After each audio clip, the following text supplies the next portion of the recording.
Des dizaines de terroristes tués, dont le leader du groupe terroriste le plus grand dans la zone sud. Al-Jafari dénonce la politique occidentale de double critère concernant l'usage du gaz toxique en Syrie et en Irak.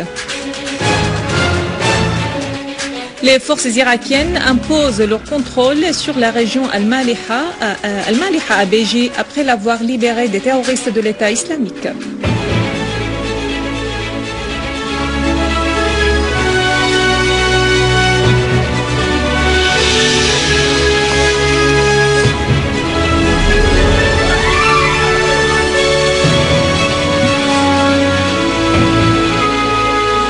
Mesdames et messieurs, bon après-midi et merci d'être avec nous. Des unités de l'armée arabe syrienne ont abattu de nombreux terroristes, dont le chef du plus grand groupe terroriste dans la région sud et blessé d'autres dans les deux localités d'An-Nadda et Samakriat dans la banlieue de Daraa. D'autres unités de l'armée arabe syrienne ont avorté une tentative d'infiltration de terroristes à la localité de Atman, tuant plusieurs d'eux et détruisant de nombreux véhicules avec les terroristes à bord dans 3 localités et à Dar al-Balad.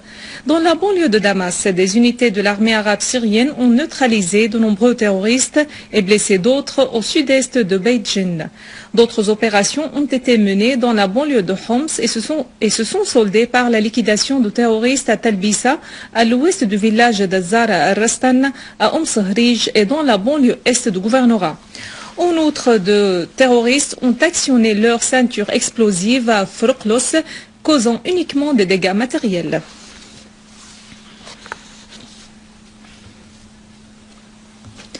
Le délégué permanent de la Syrie à l'ONU, Bachar al-Jafari, a affirmé l'engagement de la Syrie à la coopération avec l'OIAC pour résoudre toutes les questions techniques en suspens concernant le dossier des armes chimiques en Syrie.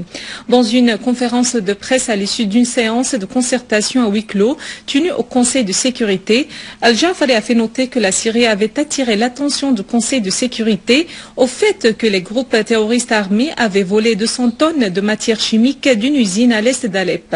La Syrie avait mis en garde contre une éventuelle utilisation de cette matière par les terroristes qui l'ont malheureusement utilisée, a-t-il ajouté. Soulignant que la Syrie condamne vivement le recours aux armes chimiques, al-Jafari a ajouté que certains membres du Conseil de sécurité cherchent à garder ouvert le dossier des armes chimiques en Syrie pour l'utiliser comme moyen de pression sur le gouvernement syrien. Il y a un déséquilibre non seulement dans ce qui reste du programme chimique en Syrie, mais un déséquilibre moral chez certaines délégations au Conseil de sécurité. Madame Sigrid Kaag a affirmé aujourd'hui qu'il n'existe plus de programme chimique en Syrie et que les questions techniques en suspens seront traitées par une délégation en collaboration avec le gouvernement syrien. Au sujet du deuxième rapport de l'équipe d'établissement des faits concernant l'usage du gaz du chlore en Syrie, al-Jafari a indiqué que ce rapport est encore soumis à la discussion à La Haye par le conseil exécutif de l'OIAC. De ce fait, le rapport n'est ni consensuel ni définitif, a-t-il ajouté. Lorsque le secrétaire d'État américain déclare que l'État islamique avait utilisé le gaz du chlore contre les civils en Irak, pourquoi cette hypothèse n'est pas évoquée sur une éventuelle implication de l'État islamique dans l'usage de ce gaz également en Syrie? Pourquoi combattre Daesh en Irak et nous y sommes favorables bien sûr alors qu'ils le soutiennent en Syrie?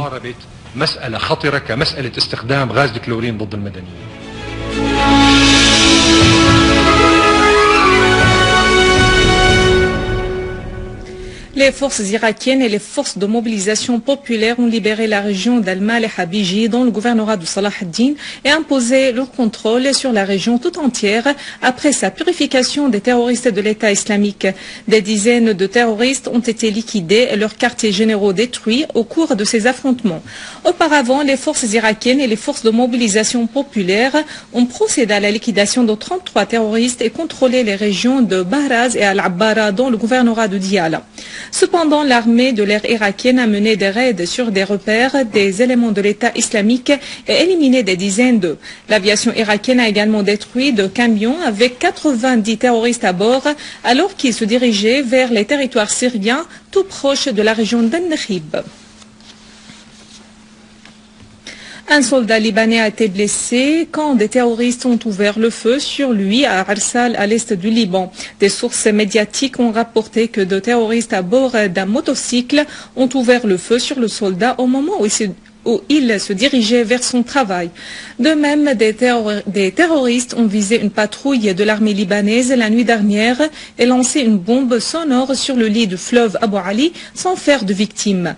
De violents affrontements ont eu lieu entre l'armée libanaise et des terroristes à Tripoli et à Akkar, au nord du pays, pendant les semaines dernières, faisant nombre de morts et de blessés parmi les soldats libanais. En Égypte, une femme a été blessée dans l'explosion d'une charge devant le palais présidentiel à Hada'iq al-Qubba au Caire. Une source de sécurité a indiqué que la charge explosive avait été plantée sous le pont d'Al-Qubba,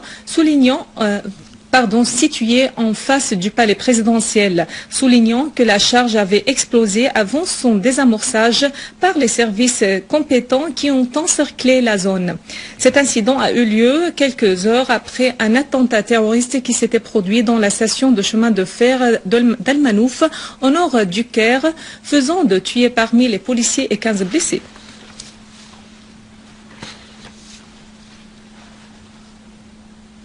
Les gangs des colons ont repris la prise d'assaut de la mosquée d'Al-Aqsa, de la porte d'Al-Magharib à Al-Quds occupée et mené des tournées provocatrices dans ces esplanades sous la protection des forces de l'occupant. Des sources palestiniennes ont fait noter que les forces d'occupation israéliennes avaient interdit aux Palestiniens d'entrer à la mosquée et dressé des barricades à proximité des portes principales de la mosquée.